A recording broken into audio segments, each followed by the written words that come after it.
What's going on, people? Welcome to 137 Works, and just before we get into the actual video, I just need to throw this in at the beginning. Unfortunately, I had an issue recording in OBS. I'm using the application audio capture beta thing where you can capture just the audio from the game, and unfortunately, even though I had assigned them to two separate tracks, it's recorded both my voice and the game audio at 100% on the same track. It's also recorded the game audio on other tracks, but yeah, most importantly, it's captured all the audio together on track one. And so when I'm talking in the intro, when I'm first doing the first look around the car, you can hear me fine, but once we get into the car, it's the worst car for it to happen. As you'll hear, the audio is super loud in the mod itself, and you basically can't hear what I'm saying for the entire lap. So what I thought I'd do was just slip in this video to explain that I had a couple of options. I could have re-recorded the video, but that is like not how these videos are done. They're supposed to be live first, genuine first looks, first impressions of the cars. So that wasn't really an option. I could have deleted everything and just wasted all the time recording it. I've literally recorded everything. It's fully ready to go as an edit. I could have wasted all that time and effort and all that footage. I'm going to edit the video as it is, and then yeah, just know that unfortunately that when it comes to the part of the lap where I talk about how the car feels and drives and sounds, all kinds of stuff, for the most part the engine drowns out my voice. And also because I'm using the application beta, it's a beta and it's buggy in that the audio like is crackly and glitchy, so like it can be a bit, it doesn't sound the best at times. But that's about it. It's just really unfortunate. Absolutely sick about that, because again, I've been looking forward to doing this car for a while, so that's why it's another reason I just want to have a video of this car on the channel, because again, I have a personal attachment to it that I talk about in the intro and stuff like that. So but yeah, that's it. I just wanted to throw this in as an apology at the start that it got messed up, but otherwise I hope you can enjoy what I was able to salvage from it, and yeah, just enjoy the video. So cheers. What's going on, people? Welcome to 137 Works, and today we're having a look at this. This is the Batmobile from the 1989 Tim Burton Batman movie. I think it was in a couple of them, but I think that's the first one that it appeared in. And this has a specific nostalgia for me. This is the one that I kind of knew of as a kid. I had a physical model. Again, I'm doing this like it was small. I remember it vividly, distinctly being a big kind of plasticky model that had actual rubber wheels. I actually have to find and see if that's possible to be found nowadays, or even just see pictures of it again to kind of remember what it looked like. But yeah, no, I had the models as a kid. This would have been my Batman era. I was born in 1992. I'm 32 years old, so this would have been like, obviously there was the animated series and there was a couple of other movies that would have come up, Batman and Robin and stuff like that, in my childhood. But I remember distinctly that this was my jam. I remember just loving the design of the car. It is an encrypted car. It's an encrypted mod, so the mod manager CM showroom thing, it's just coming up as a glitchy mess. I basically had to do this workaround where I brought it into the normal showroom so we can actually see it, but it doesn't rotate and it's kind of like lacking in fidelity and graphics and stuff like that. Some of the options that are missing from the CM showroom. But yeah, you should be able to get the idea. I'll obviously do the little clip that I usually do where we have a look around and see some of the kind of, get some beauty shots to see some of the details, but you can see it looks okay in this little showroom viewer. I'm hoping the detail is there. It's by an actual like mod studio. It's not just some random mod that I found. I'll leave a link in the description obviously to find it. Yeah,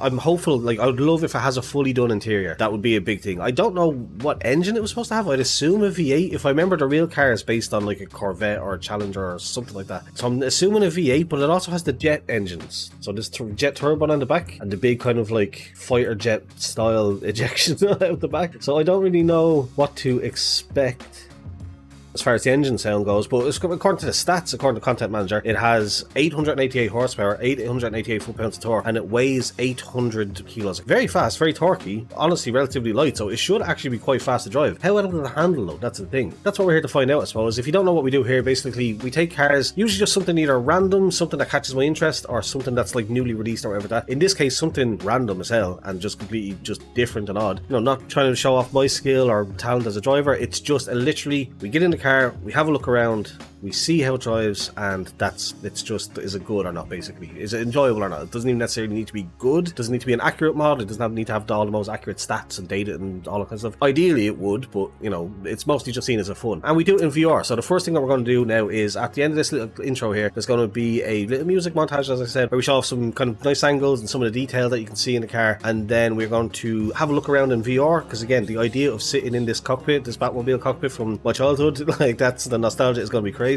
So hopefully that's good. And yeah, just have a look around at the details, like ambient occlusion, details for all the different boxes and switches that might be in there. And yeah, just see us pass the VR test. And then lastly, we do an audio test again. We're hoping for, I'm guessing, like some kind of combination of a V8 and some jet engine sounds. I don't know if they'll be able to pull that off, but it should sound pretty good. And then yeah, lastly, we go out for the lap, which again, it's not about setting the lap time. It's not about, you know, I'll probably crash, I'll probably spin out. I'd imagine it's going to be a really weird awkward car to drive. Probably doesn't turn very well and stuff like that. So yeah, again, not going for the fast lap time or trying to show off my driving skill. It's just, how does the car drive? Is it fun? Etc, etc, etc. So that sounds interesting. Stick around and I'll meet you on the track.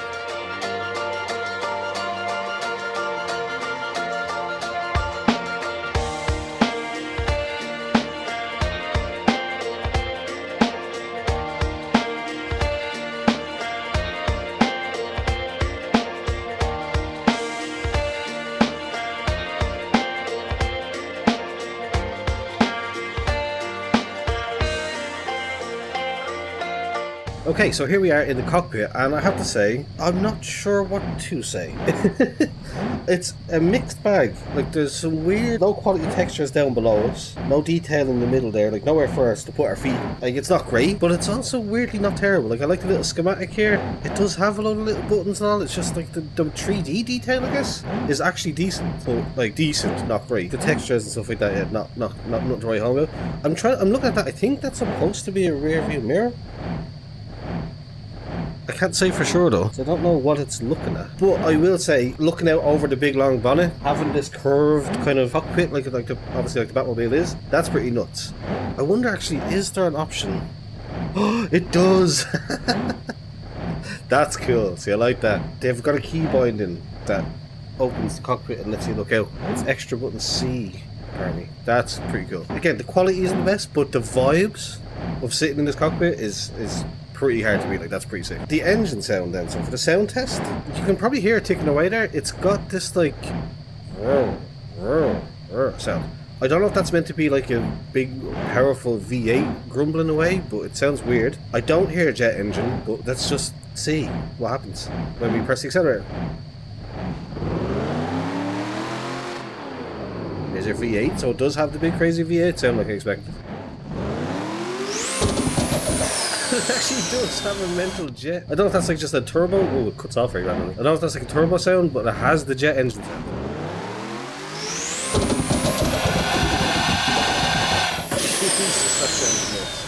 Okay, that's gonna sound crazy when we're actually like in context and driving. Let's have a listen to the air from the outside. Oh, that's good.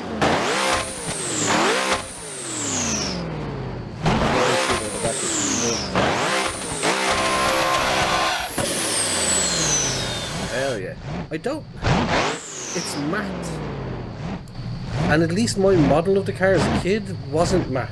And I don't know if that's, you know, the model wasn't accurate, or if the car... I feel like the car is not matte in the movie. And also in real life. Anybody that's like made a model or creation of it or whatever that, like, I don't think it's meant to be matte. But anyway, that's it. The vibes are immaculate. I'm driving the Batmobile, so let's go take it out onto the Nürburgring. Oh, it's again, it's everything that I expected. That's so funny. Between the engine sound, like, I predicted it perfectly. I promise. That was a prediction that I had not tried at that point, but I predicted the engine sound being like a big turbo V8. Now again, we know what it's supposed to sound like, so that's not a great guess. But I also, yeah, I had this image that it'd be a terrible turning circle, and it really is. Like, you've got a straight up, what is that, like 180 degree of angle, steering angle?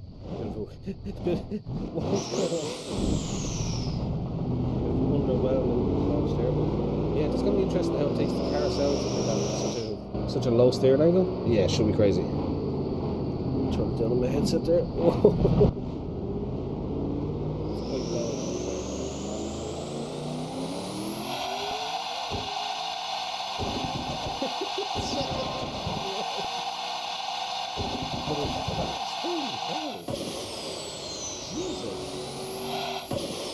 so they went for the realistic recreation of this thing, an absolute monster.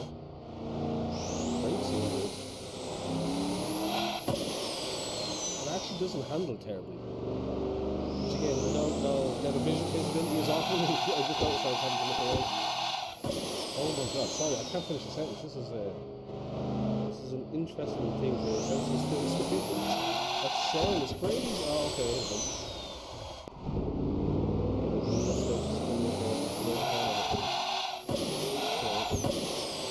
again, I will finish the sentence. This is the first time I feel like lost over. I've never since getting lost out. This is taking the...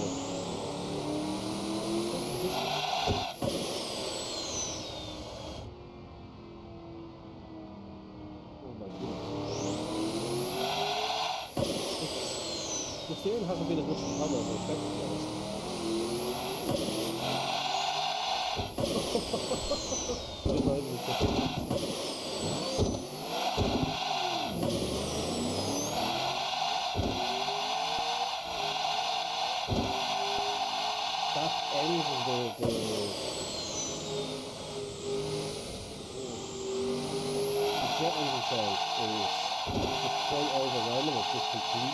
It's not a pleasant experience.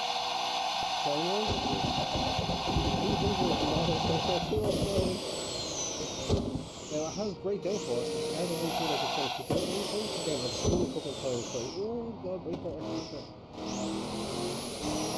It actually feels like it could be kind of decent.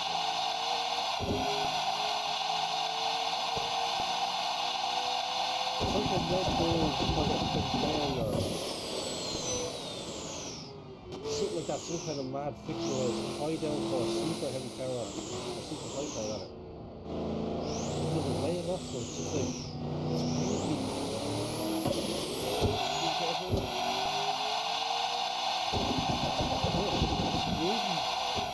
decent car. Again, it's just something overwhelming experience in itself, so it's hard to actually drive it well, of course. The sound, it's just the sound not so much they had to kind of change gears, so I have to constantly keep looking down. Gears also like one of the things like every time that I think it's time to change gear, I look down and I'm only like halfway whatever. That the apex is just completely opposite. You cannot see any apexes, so it's just kind of guessing. Yeah, the steering isn't fun at all.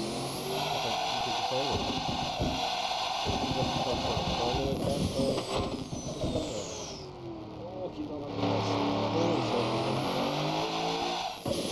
In context, I'll actually look at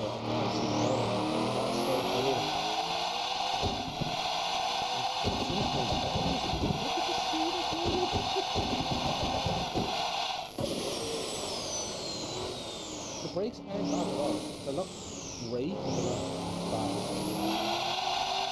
I'd love to see what this is doing there.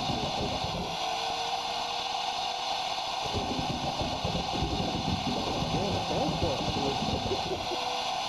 The weight in the wheel is supposed to be taller. What are you doing?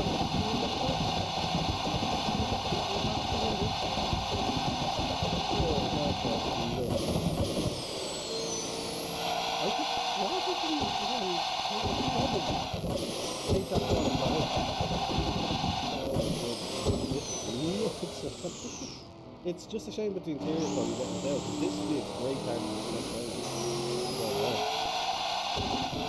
The interior is really bad. A big testing car sell there. The steering again, that's probably a problem.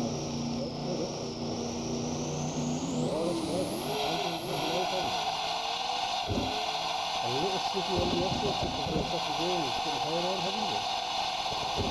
Oh! Okay, so that corner is a big... Yeah, it has a lot of downforce in it. You can feel the weight in the wheel as it's going through. Like fast forward, but maybe not that much. That should have probably, I feel like that should have been able to have been taken out. There's just a few little things I can change. Like, could you start jet noise section or the other one, which again is just really distracting. Makes it hard to kind of get the shift if it's going along.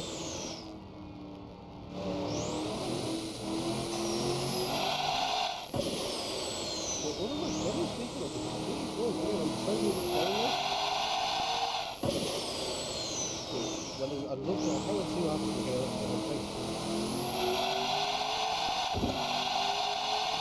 The downforce of this now.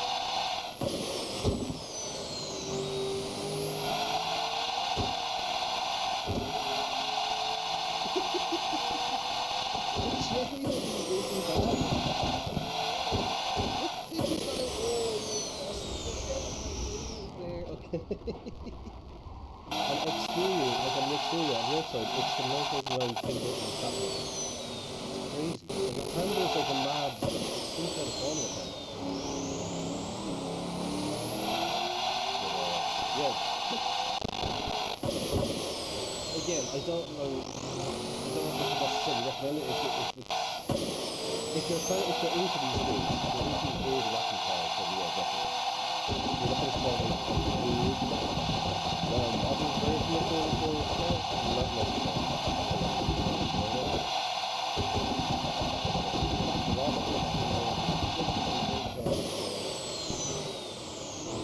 Okay, the brakes do slow us down enough in time, so that's... Whew. That's that experience. 200 plus mile an hour in a 1989 Batmobile. That'd be a great title. Oh, can we get But yeah, that's about that crazy experience. Again, when I seen the stats, when I seen 888 of both horsepower and torque, I was like, did they just throw in a random number? Because then the 800 kilos. Yeah, so I didn't know. I was like, okay, it could either be actually as mad as it seems like it's going to be, or it's going to be just awful. It's going to be like the worst model I ever reviewed. Mercedes AMG 1 that had the body and looked fine from the outside. The interior was god awful. Not that this one was. It just wasn't 10 out of 10 by any means. And then the physics were just like, it's like they've taken like a small Formula 3 car's physics, including like where its wheels were, how much it weighed, its turning circle and stuff like that, and literally just plop that model onto that data, the physics data. I kind of worried that this would be the case there, where they were just trying to do a quick thing to kind of make a quick buck or whatever. They made it look great, but not actually drive at all. But again, if I pictured how I remembered it from the movies as a kid, that's how I expected to drive. No turning circle whatsoever. Insanely fast. Again, like what we broke 210 just on the last bit of the straight, with also not changing gear. I was stuck in fourth gear because again, it's very hard to hear. Like I looked down and it was on the red line or whatever. Yeah, you could, if you're on the Mulsanne straight, or if you're on the full unbroken tourist version of this track, I shudder to think what you'd get up to. Like what speeds this is actually capable of. But yeah, that's about that. I have to say, I wasn't sure about actually recommending it because again, it's not the best quality. It's not exactly like a 10 out of 10 perfect remake of the car. It has some issues. Definitely, yeah. If it's something that if it's piqued your interest enough to watch the video this far, I would definitely recommend it. That's the best way to put it. It's an experience. I'm glad that I did that. Like that's put a smile on my face. But yeah, that's about it. If you enjoyed, please do leave a thumbs up, subscribe if you're new here. Thanks for watching, and goodbye.